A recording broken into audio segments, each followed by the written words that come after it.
My husband fell ill and had to be hospitalized.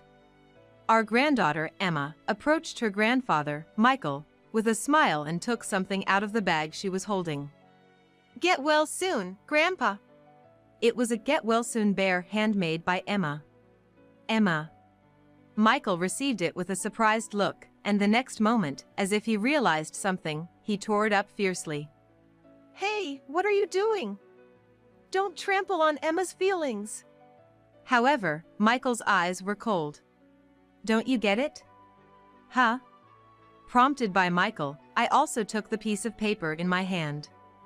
Upon closer inspection, the beautifully handcrafted bear had a message inside, saying he wishing to go shopping again once he got better. Is this?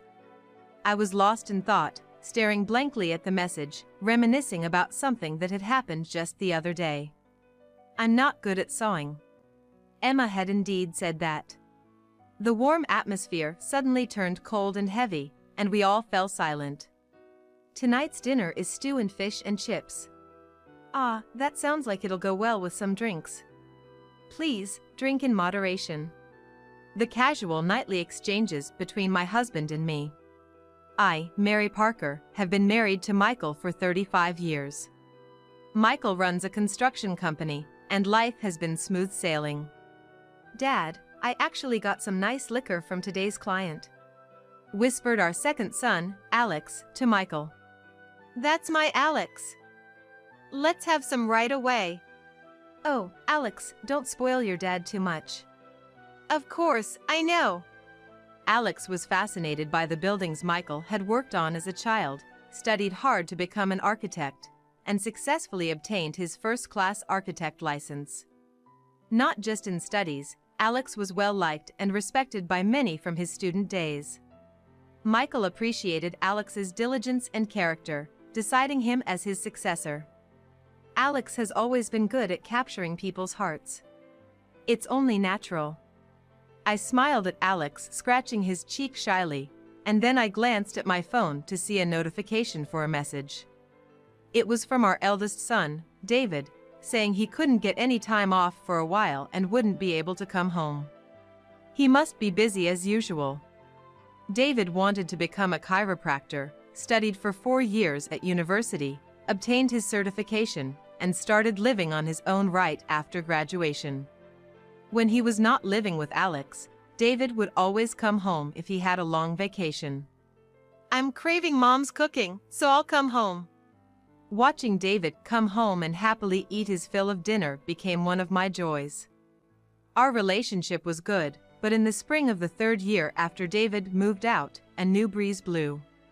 It was during one of his visits home when I served him a meal. Thanks for the meal. Unusually, he didn't ask for seconds and seemed about to finish his meal. You usually eat more, are you feeling okay? In response to my question, David hesitated a bit, mumbling before he finally spoke. I fell in love at first sight with a woman I met at a mixer. I've been so preoccupied with her I can't even sleep at night. Spring has finally come for David. Michael exclaimed happily, having listened to the conversation. She's really beautiful. She was getting the most attention from the guys, so I couldn't just stand back. David, you'll be fine. Michael, with a sparkle in his eyes, placed his hand on David's shoulder and said encouragingly, Thank you. Inspired by Michael's encouragement, David left our home, and a month later, he started dating a woman. Their relationship seemed to go well, and a year later, they decided to get married. I want our wedding to be a big celebration, you know, since it happens only once in a lifetime. David called me to talk about the wedding plans. What kind of ceremony do you want? She wants to have it in Hawaii. Hawaii? I exclaimed, surprised by his answer. When I said I'm not great with flying, she got really upset and insisted on having it at the biggest venue in the city. Well, I'll talk to your father about it. After I mentioned it to Michael, he was thrilled about the idea of a big city venue. With all the expenses coming up, I'll cover the cost of the venue. Thus, David's wedding was set to be a grand event. Right before the ceremony, meeting the bride for the first time, she was indeed stunningly beautiful, always smiling warmly. "Nice to meet you. Thank you for covering the venue costs." She greeted us right away. "It's a pleasure to see you two so happy. Please take good care of David." She brightly responded with a yes, making me hopeful for a good relationship. After the wedding went smoothly, David and the bride decided to build a house about 2 hours away from ours and started their new life. Initially, David seemed to want to come home every long weekend as before. Rachel prefers to relax at home during the holidays. David messaged, to which I thought it's natural for newlyweds to want their privacy. Around that time, Alex returned home with his architectural license and began living with us again. A year later, when David and Rachel's daughter, Emma, was born, they visited our home for the first time. "She looks like her mom, so cute." David and Rachel introduced Emma with bright smiles. "We're both busy with work. It's reassuring to have you close by.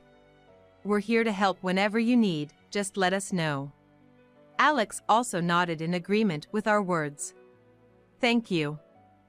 I'm a bit of a germaphobe, so I can't stay long at other people's houses, and we won't visit often." "That's okay. We hope you can visit sometimes, but we won't force you." "Thank you." Following that, true to her word, Rachel never visited us, but David often called. "Mom, I need your help." David would start, a phrase that became familiar to us. We always welcomed him immediately. We never interfered with their parenting, understanding that David and his wife were busy, but spending time with Emma became our joy.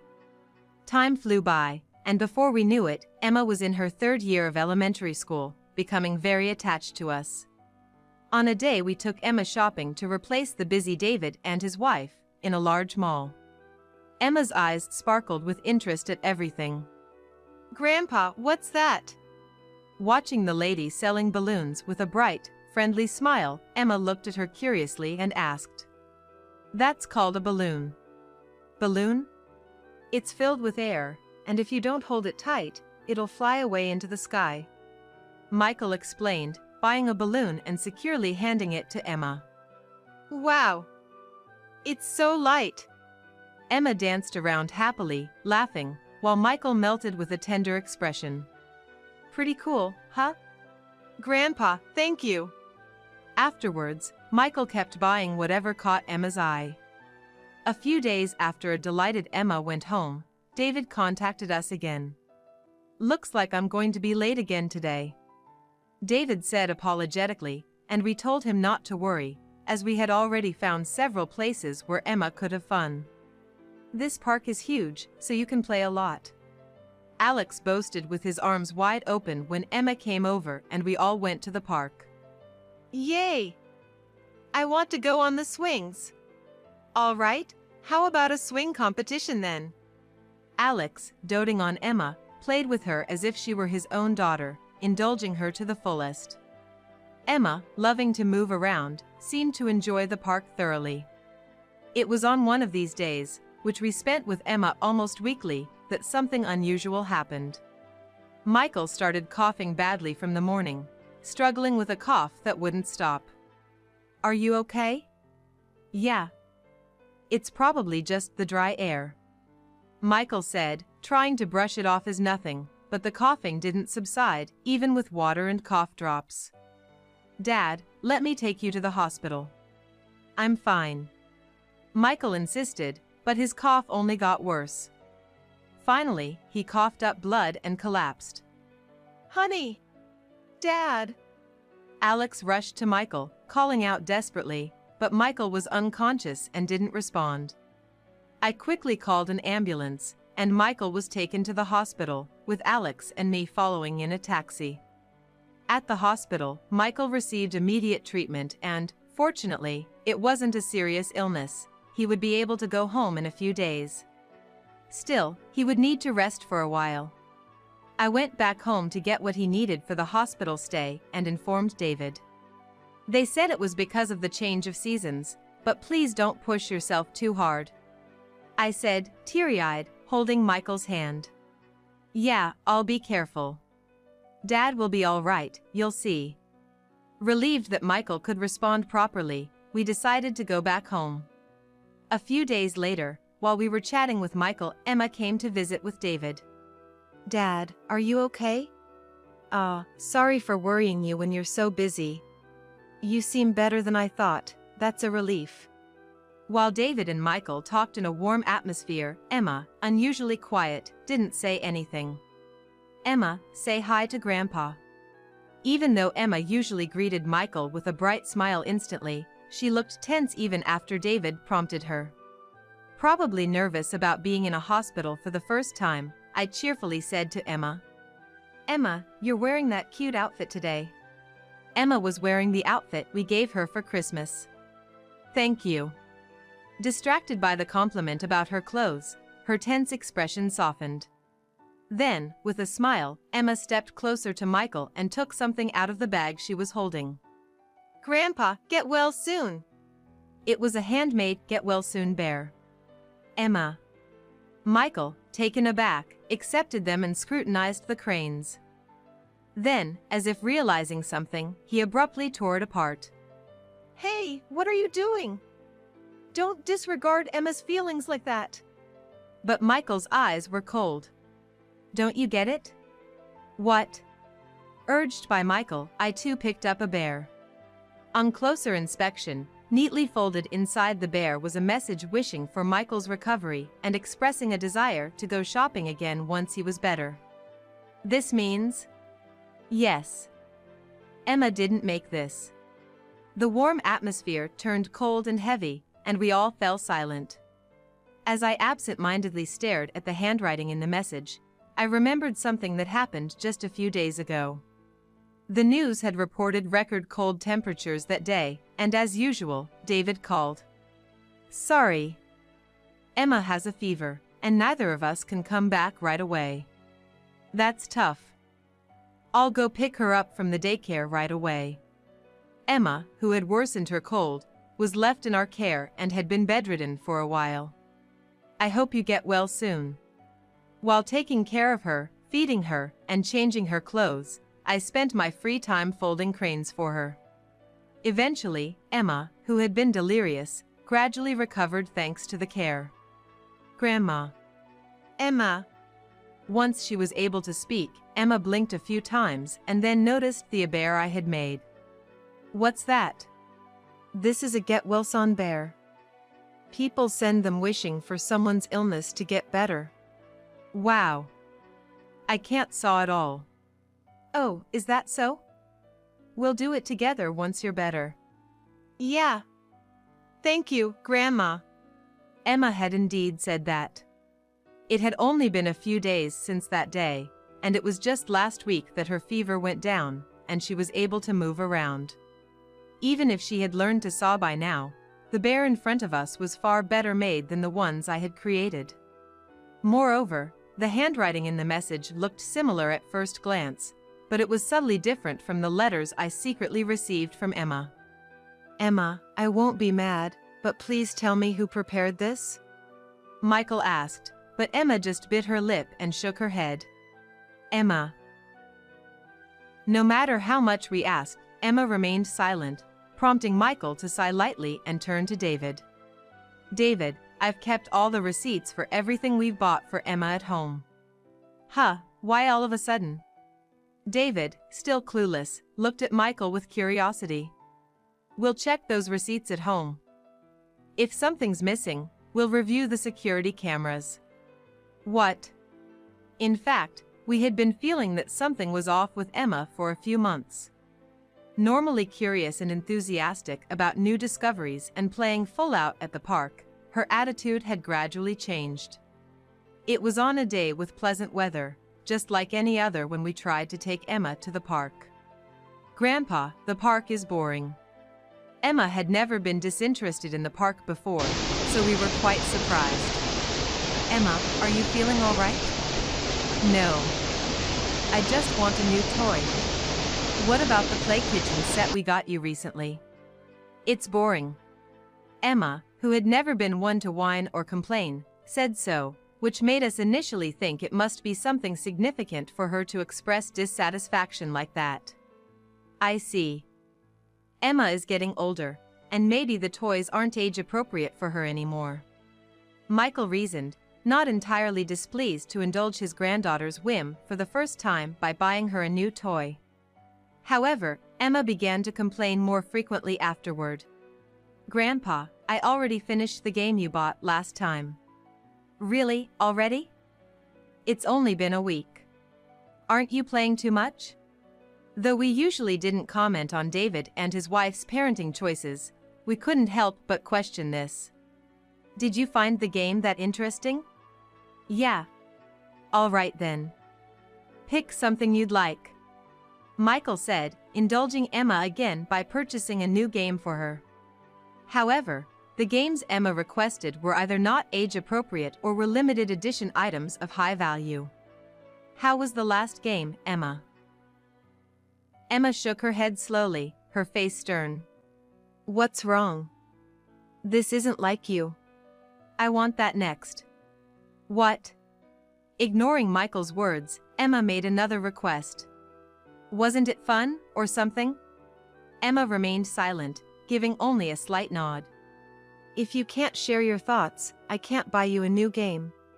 "It was fun," Emma hurriedly responded, trying to mend the situation, prompting even Michael to sigh.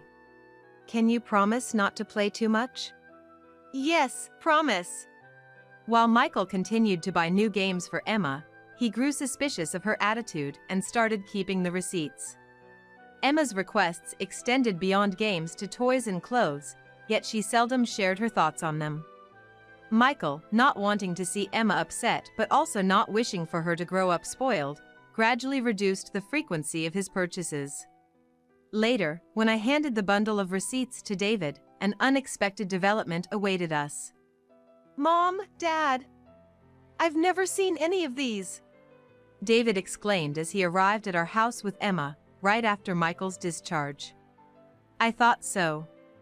There's more." David glanced at Emma briefly before falling silent.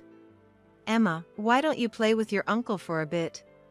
Alex quickly sensed the situation and took Emma out of the room. David pulled out his smartphone and showed us footage. "Make sure you ask Grandpa nicely, okay?" "Okay." The video contained Rachel instructing Emma to sweetly coax expensive gifts from Michael. "This is unbelievable." Michael was unable to hide his shock, but there was more to the video. "You can't possibly play with all these by yourself. This is something special I got for my birthday." "Be quiet. What's yours is mine. I won't let you have all the fun by yourself." The footage also captured Rachel taking away the gifts and scolding Emma when she hesitated. "You should be grateful I'm taking care of you." Rachel forcibly took away the clothes that Emma had with her. "I didn't get anything today." "What?" "Because of you, I can't have fun." "I'm sorry." "You're not getting dinner tonight." Rachel left without a second glance at Emma, who was crying and apologizing. I couldn't bear to watch the video any longer as it continued. It was too heart-wrenching. Terrible. What kind of mother does that to her daughter? I'm a failure as a father for not noticing this happening while I was at work," David said, his voice trembling and tears streaming down his face, his words filled with frustration and anger. "There might be more she's hiding." "Yeah. I'm planning to hire a detective." True to his word, David later hired a detective. The investigation revealed that Rachel was having an affair. But it didn't stop there. It was also discovered that Rachel had been selling the items she pressured us to buy for Emma and using the money to have fun with her lover. I want to have a serious talk with Rachel. I'll ask Alex to look after Emma, and I want you both to be there," David said with determination when he came to us, and Alex answered with a serious look. "Leave Emma to me." "Of course. We have a lot we want to say to Rachel too." "Thank you." Later, David entrusted Emma to Alex and brought Rachel to us. I have work tomorrow, so please make this quick," Rachel said with a defiant attitude as David broached the main topic. "Rachel, you've been keeping secrets, haven't you?" "Huh? What are you talking about?" Crossing her arms, Rachel raised her eyebrows. "Everyone knows you've been cheating." "When did I ever cheat?" Rachel continued to feign ignorance, so David showed her the surveillance footage and the photos obtained by the detective. "This is irrefutable evidence." "How did you?" Rachel showed a moment of shock when confronted with the evidence. "Doubting your wife? In this day and age, you can fake such things, you know." Rachel's desperate excuses were met with David laying out evidence after evidence. "I don't have time to fabricate this much evidence. Why don't you just admit it?" The evidence piled up on the table, overwhelming in quantity. Rachel, glaring resentfully at the pile, finally spoke up. "I thought marrying the eldest son of a large construction company would let me live in luxury." Rachel finally spilled her true feelings. "But then I found out the successor would be Alex. I told you from the start I wasn't going into construction, so your expectations were misplaced." "It's not just that. I thought I'd get to live in the Parker family home because it's in a prime location, but because of Alex, I couldn't live there." It seemed Rachel had assumed she'd move into the Parker family home when she married David, especially since Alex was abroad at the time of their relationship. "I had my sights set on that," Rachel muttered, leaving us speechless with disbelief. "My parents and Alex supported my dreams, which is why I could leave the family home and do as I pleased." "You don't earn enough." Rachel glared fiercely, raising her voice. "Emma got a lot of pocket money and toys. I couldn't stand her having a better time than me." Rachel had taken the money we gave Emma and sold her toys to fund outings with her younger lover, whom she lavished with the proceeds. "I thought I'd live a carefree life, but being made to feel so miserable, my frustrations just exploded." Facing Rachel's accusations as if David were the villain, he sighed heavily. "You live too lavishly. We could live comfortably if you didn't waste so much." "I still can't forgive having to hold our wedding in such a desolate place when I wanted it in Hawaii." "Desolate? It was the largest venue in the city." David realized from her words that Rachel had been after his money from the start. Michael furrowed his brow and held his head, overwhelmed by the situation. "I couldn't stand it anymore. Even the toys for Emma had been getting fewer. It's clear they weren't for Emma, and I'm not foolish enough to continue indulging you." Michael managed to control his anger, despite using his granddaughter to fuel her luxury. "I had no choice but to pretend Emma made the 1,000 cranes to please your father, but that backfired." "Don't joke with me. My father isn't your wallet." David stood up, furious. "What you've done is utterly selfish." David rarely raised his voice, causing Rachel to cower. "I can't take it anymore. We're getting a divorce." Seeing David about to lunge at Rachel with a burst of anger, I instinctively felt it was wrong and immediately spoke up. "What Rachel did is inexcusable." "Exactly. David, I understand how you feel, but..." I urged David to sit back down and continued. "Even if your relationship with us ends, you are still Emma's only mother." I admonished Rachel in a guiding tone. "Despite being yelled at and having things taken from her, which must have been hard, Emma never mentioned your name." Whether David's angry shouts had an effect, Rachel seemed to sober up and listened to my words attentively. "Consider Emma's feelings." "Yes." Watching Rachel often immersed in her own leisure activities, I thought Emma must have felt lonely. Emma's behavior might have escalated because she endured harsh words from Rachel and desperately wanted acknowledgement. I hoped Rachel, as her mother, would realize Emma's true feelings, but I deliberately chose not to say that out loud. Finally, I decided to share something I had been hesitant about. "Rachel, and you too, David. There's something I want to tell both of you." "What is it?" The bear and the handwriting in the message made it clear it wasn't Emma's doing. I wouldn't know just by looking at it. David admitted, feeling guilty. We've received many letters from Emma. I explained, spreading out the letters we had received from her on the table. I want to marry Grandpa when I grow up. One letter brightly declared. I want to play in the sky with balloons. Another read, conveying Emma's loneliness due to her parents' frequent absence. Emma, I'm sorry. I was too focused on work. I'm truly sorry. Hearing the two of them apologize as if Emma were present, I felt sure they would have a change of heart. After our conversation, Rachel left our house much more subdued than when she arrived. Weeks later, David and Rachel's divorce was finalized. However, we didn't ask Rachel for alimony, with the condition she become a better mother to Emma. She always complained about her low salary, but it looks like she finally got a job. David shared a month after separating from Rachel, who had quit her previous job following the divorce. Since Rachel hadn't worked seriously after getting married, it seemed she was being rejected at every job interview she attended. Well, if she's feeling the difficulty of working, I'm glad. It's a sentiment reflective of David's own journey to realize his dreams. I felt a warm surge in my heart. I want to make more time to talk with Emma. It's going to be harder than ever, so why not move closer to our family home now? Yeah, I'll do that. David quickly found a place near his family home and moved. A while after the move, we received a letter from Rachel. I'm having a hard time learning the job and get scolded every day. But I won't give up because I want to be a good mother.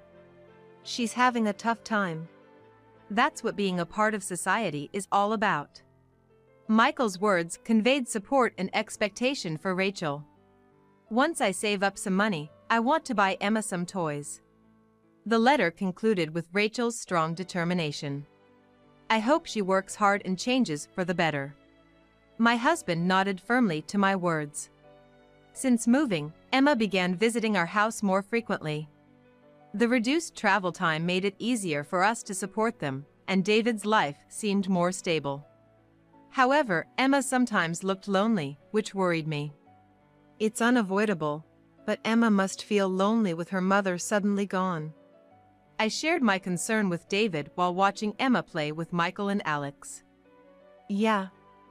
She sometimes talks about her mom in her sleep, and honestly, I feel guilty for what I've done to her. We'll continue to support you as much as we can, so don't hesitate to ask for anything. Encouraged by my determination to live a long life, David smiled. Mom, thank you for everything. Please stay healthy. Although I didn't say it out loud, I hoped that one day, a reformed Rachel would come to see Emma.